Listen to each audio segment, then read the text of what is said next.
Welcome, I'm Shane Leslie from Integrated Governance. Thanks for joining me today. I'm super excited that you're here because I'm very pleased to be talking about one of my favourite topics, board succession and governance. And what I've done is I've written a book to accompany this podcast, and nearly everything I know about board succession is in there. The book's called Building and Renewing Strength on Organisation Boards, and you can download this book from my website. And the first question we must ask is, what is the board for? If we're not switched on, if we're using the same thoughts and feelings from a decade ago or even the 20th century, and we might not know poor governance culture is happening right here and now, but we can see the effects clearly afterwards. And that sometimes can be a bit embarrassing and very costly. Some of us may have even felt the effects of poor governance. So let's ask that question again. What is the board for? Now, the board are there to make informed decisions on behalf of the company, not the members, not the clients, the company. So informed decisions can only be made by considering the matter from several perspectives. And the next question following on from this is, what am I on the board for? What am I on the board for? Now, here's a secret. It is perfectly okay to want to stay on the board. Board succession isn't necessarily about you giving up your seat. To remain on the board, there's an agreement with yourself that you need to make, that you will succeed yourself from the person you are today. That means, say, in 2020, you will be a better director than you are today through learning, leadership, and a longing to leave an inspirational legacy. Now, here's another secret. On a board of 9 people, there could be up to 6 of you who think someone shouldn't be there, someone who is not contributing value or, as we put it colloquially, warming the seat. Status symbols like the title, attending the annual conference, and here's a technical term for you, the in-group bias. That's favouring group members that look like you. So the title, the benefits, and belonging to a group and wanting to make decisions in favour of that group becomes a liability for an organisation that needs to take calculated risks. So how will you learn to become the director that your organisation needs? Why would you alter your leadership, and what will be your legacy when it's time to leave? What board succession is not. Board succession is not about scaring or threatening your fellow directors. I have seen and experienced board succession planning being used to try and force people to leave, and it does not create a good result. In fact, it can create another set of problems. The best motive for board succession is bringing together a group of competent individuals who can make informed decisions in the best interest of the company. I'll say that again. The best motive for board succession is bringing together a group of competent individuals who can make informed decisions in the best interest of the company. That's your objective. So I'm going to talk about 3 things. First, you become the change you seek in the boardroom. Second, the moment of truth. And third, board recruitment in action. Firstly, you must be the change you wish to see in the world. In this case, the world is your boardroom. Now, there are technical ways we do this, help you learn what you need to know and alter your leadership style to get better results. One way is looking at competencies. You've probably heard about that before. A competency is a skill plus behaviour plus knowledge. And we all think we're great, but there are levels of greatness, and this is what a competency matrix helps us see. So let's take a board competency like strategic planning. Are you competent? Well, have you ever strategically planned? And by that I mean not like with a facilitator like me, but sat down and researched, analysed data and interviewed people and then written a plan out. Just experiencing strategic planning isn't a skill, it's an experience. You'd be aware. If you have, how many times have you strategically planned? That's the behaviour. You've got to do it more than once or twice, many times, with many different types of organisations. And the last element for competency is knowledge. Sitting in one seminar or masterclass is not knowledge, it's a start. We look at the extent of that knowledge, the application of knowledge, the behaviour, and the skill at applying the knowledge and the behaviour. Tricky. That's why you get a competent professional like me to talk to you, and we work in the detail of your board competency matrix. It's not a test. There is no test. Just seeing what we've got, the secret firepower of your board. Now, it's perfectly okay to be aware, but let's put that on the spreadsheet so we can see what mix of strategic planning competencies we have around the board table. It might be strategic planning, financial literacy, legal frameworks, writing policies, monitoring, you get the picture. And then we can see where we might need different people with different competencies. Let's look at leadership. Now, studies show that homogenous boards, that is, boards who have all the directors looking like and thinking the same as each other, exhibit in-group bias. Now, in-group bias can be a barrier for welcoming new people with different perspectives on the board, as incumbent directors and even the members who vote tend to prefer individuals with characteristics that resemble themselves. Now, in-group biases also perpetuate prejudices about what constitutes as the right competence and leadership. And that too much of one default trait in a group, and you'll find yourselves nodding that you are the best because you feel like you belong. Now, that's groupthink, and that's very dangerous. I've also seen a woman only accepted into the group as they have 3 university degrees. That's unfair. That's prejudice. So we conduct a leadership review to identify in-group biases and put policies in place that will alert the board to groupthink and its risks, plus identify the types of leadership you may need to recruit and prepare the board for diverse perspectives. So that's the first key message. Acknowledge that board succession planning does more than seek something different outside yourselves. It creates confidence in others to follow your example. By your example and living the standards you seek, the argument for board succession planning lends a feeling of plausibility. It establishes your attitude to the board as a considerate one of wanting the board to strive for high standards.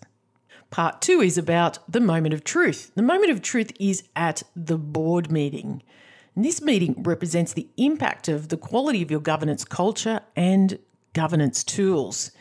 Now, if any of you are a tradesperson, you'll know what happens when you buy cheap tools or old tools that are past their use-by date, or the wrong tool for the job, or a poor tradesperson for that matter.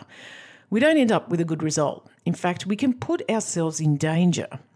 We need to make sure our governance tools are high quality if we are looking to attract quality people to our board. Now, let me just remind you of the 4 principal tasks of the board. And this is from my applied director training. Got strategic vision, legal and policy framework, monitoring and evaluation, and learning and leadership. Every aspect of these 4 tasks affect your governance culture. The tools of great governance are integrated. The moment of truth is bound in the quality of all the subcomponents of your 4 principal tasks. For example, the quality of your agenda will affect the quality of your management reporting, and the quality of your management reporting is affected by the quality of your board policy. The quality of your discussion is affected by the quality of your agenda, your management reporting, and your board policy, and your leadership. Integrated governance.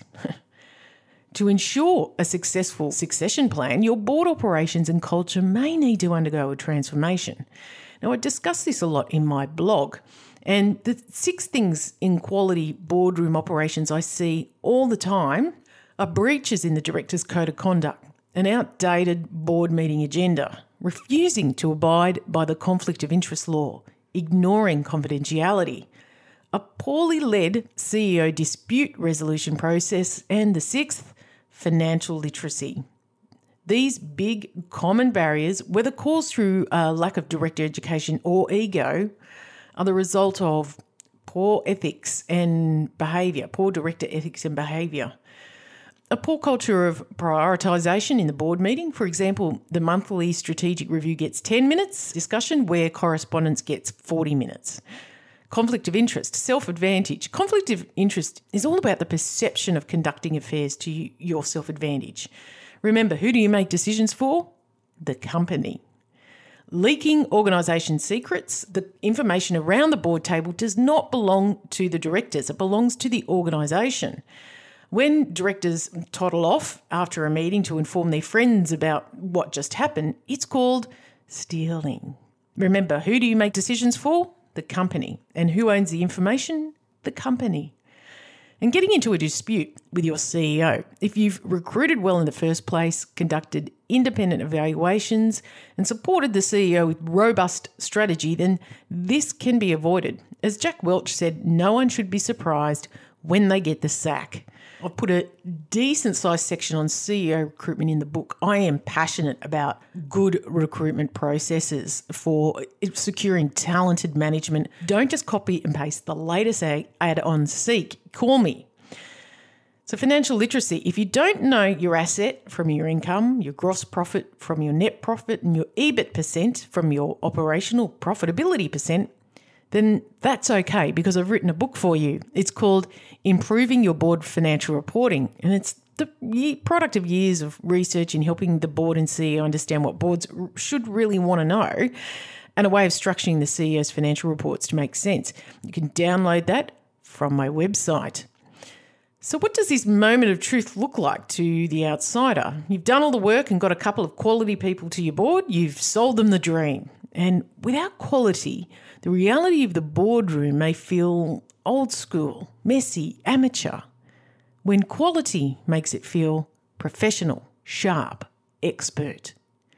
What you may think is okay because that's what you've always done, to an outsider, a new perspective, it may not be. It could be, but we need to check and then we need to train. So that's the second key message. Our moment of truth becomes a new standard of truth. A new standard of truth will go a long way to ensure your boardroom is safe, lawful, and innovative. New board members won't engage to their full ability or stay for long if they are made to feel they don't belong and other directors behave unethically. So be prepared to alter some of your boardroom habits. Be prepared for pushback from directors who balk at change. You may even get pushback from CEOs who've grown comfortable with the current arrangements. So now we move into part 3, board recruitment in action. For boards, board recruitment in action is the activities you undertake to get the message out to members and the public that you're ready to diversify. We now have a much better chance of increasing the pool of candidates who have a desire to join your board. Let's talk about engagement. Board recruitment in action has 3 elements: build your list, communicate and hold events, and put great information in your nominations pack. So first, let's start building your list. In the first few years of your board succession program, there may be lots of tapping on shoulders and pitching to individual people.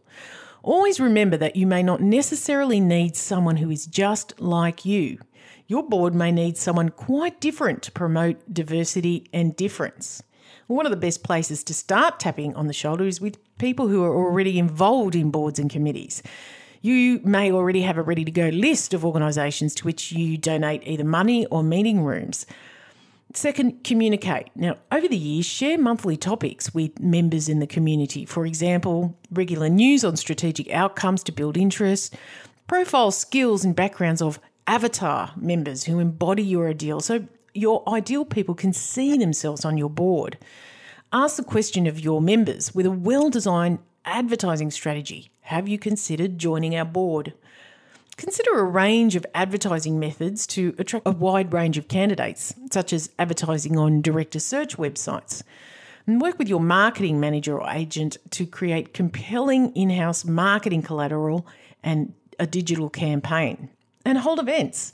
Open the doors to community representatives, members, and other local people to receive free professional governance training. Reach out with a letter inviting them to learn valuable information that will enhance their career. And it's important to note that the free governance session needs to be real training, not just a sales pitch for your organisation. And it's worth engaging a professional trainer like me to do a high-impact 3-hour session that leaves participants with useful knowledge. After the educational event, prepare a list of candidates to continue building the relationship. Look for qualifications and knowledge, communication skills, and diversity in gender and age to reflect your strategic requirements. Meet with the ideal candidates and begin an exciting, mutually beneficial conversation. Hold a networking event where directors and the CEO can move around the room and get to know people. Invite people from different cultural backgrounds and ages, and invite a fantastic key speaker who'll educate and entertain the guests. And as with the free governance session, after the event, prepare a list of candidates to continue the conversation. I've written a framework for that for your events in the free book, as well as why you might consider younger people and people different to you on the board. Now, every touch point needs to be exciting, confidence building and professional. So now it's time to prepare the nominations pack and manage the election. And the great news is I already have a nominations pack written. It's ready for your organisation's information, then we tweak to suit. The nominations pack is grouped into 3 sections. Important dates, being a director of the organisation, and this section includes information such as your code of conduct and strategic direction, and nominating for a directorship. Again, the presentation needs to be exciting, confidence building, professional and well formatted. So during the board recruitment in action, show your faith, show your confidence and demonstrate to members that you are willing to give interested people a red hot go. If a preferred successor or successors are selected, ensure everyone knows how excited you are for them to take part in developing the organisation. A board succession program targets a small group of members in its first year. If your current board is of a culture and a standard that is attractive only to white males, being aged over 60, then that fraction shrinks even further. It's a long program, which is why you need to start today. In my experience, a full board of older white men, it's taken a few elections to get women on. And it's going to take time to build learning, build leadership and get the culture, that moment of truth, right. After the board recruitment process and elections, we may have some new directors, and it's time to make sure that the dream you've sold matches the reality. A director's liabilities begin the day they are appointed, not the next board meeting, the day that they're appointed. So this is the last thing I'll talk about. The onboarding or induction process provides newly appointed directors with vital information about the organisation. Onboarding helps make new directors feel engaged and motivated and clarifies expectations. It accelerates director effectiveness and productivity and ensures learning and development plans are appropriate. When onboarding is haphazard or non-existent, there is a chance that directors will be less engaged and more likely to leave after their tenure. When you've spent all this time, effort and money getting a talented director onto your board, you want them to stay for at least 2-3 year terms. Long onboarding programs over the course of a year have the best success rate. Applied director training through integrated governance is highly recommended here. Now, the theory of governance and finance is directly applied to your organisation in this course. We look at your annual report history and work out where you're firing and where there needs to be some planning. We delve deeply into common issues like conflict of interest. And we talk about improving agendas and tackle all the interesting questions and misunderstandings that your board may have. Now, the whole board succession program, I've wrapped it up into a 12-month program. That's in the book. I won't talk about it here today. We'll leave that for the next podcast. So I trust that this discussion on board succession, starting with you first and foremost, then being an example to your fellow directors and to create a high-performing governance culture, which will ultimately increase the pool of people who have a desire to join your board, has made you think that it is important to devote a good deal of thought to your approach to board succession. For as you can gather from the information, board succession planning does more than seek something different outside ourselves. It creates confidence in others to follow your example. By your example and living the standards you seek, the argument for joining your board as a younger professional or talented community member lends a feeling of plausibility. It establishes your attitude to the board as a considerate one, of wanting the board and therefore your CEO to strive for high standards. Be prepared to alter some of your perceptions you have today. Be prepared for pushback from directors who balk at change. So thanks for joining me today. I'm Shane Leslie from Integrated Governance, www.integratedgovernance.com.au 0412 241 773. That number again, 0412 241 773. Talk to you soon.